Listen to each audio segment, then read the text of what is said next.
Hi అండి, అందరికీ నమస్కారం. మన పల్లెటూరు పిల్ల ఛానల్కి స్వాగతం. వాతావరణం అయితే చల్లగా ఉంది, అందుకే ఈరోజు మన తెలంగాణ స్టైల్లో కరకరలాడే గరగరలాడే అరటికాయ బజ్జీలు చేసుకుందాం.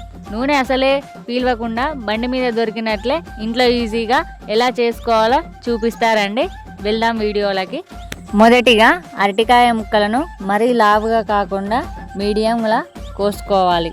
అప్పుడే బజ్జీలు భలే పొంగుతాయి. ఇక పిండి విషయానికి వస్తే కొంచెం శనగపిండి, కొంచెం బియ్యం పిండి, తగినంత ఉప్పు, కారం, జీలకర్ర, జీర్ణాశయానికి కొద్దిగా వాము వేసి దోశపిండి కంటే కొంచెం గట్టిగా కలుపుకోవాలి. ఇప్పుడు నూనె మంచిగా కాగాక ముక్కలను పిండిలో ముంచి నూనెలో వేసుకోవాలి. మంటను మీడియంలో పెట్టి రెండు వైపులా ఎర్రగా కాల్చుకొని పక్కకు తీసుకోవాలి. ఇక లాస్ట్కి మన స్టైల్లో బజ్జీలను నడిమికి కట్ చేసి అందులో ఉల్లిపాయ ముక్కలు, కొత్తిమీర, నిమ్మరసం పిండితే బండి స్టైల్ మసాలా బజ్జీలు రెడీ.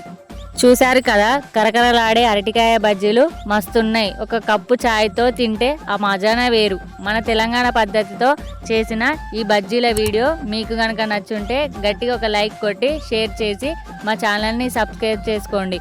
ఉంటా మళ్ళా కొత్త ముచ్చటతో కలుద్దాం. Bye bye.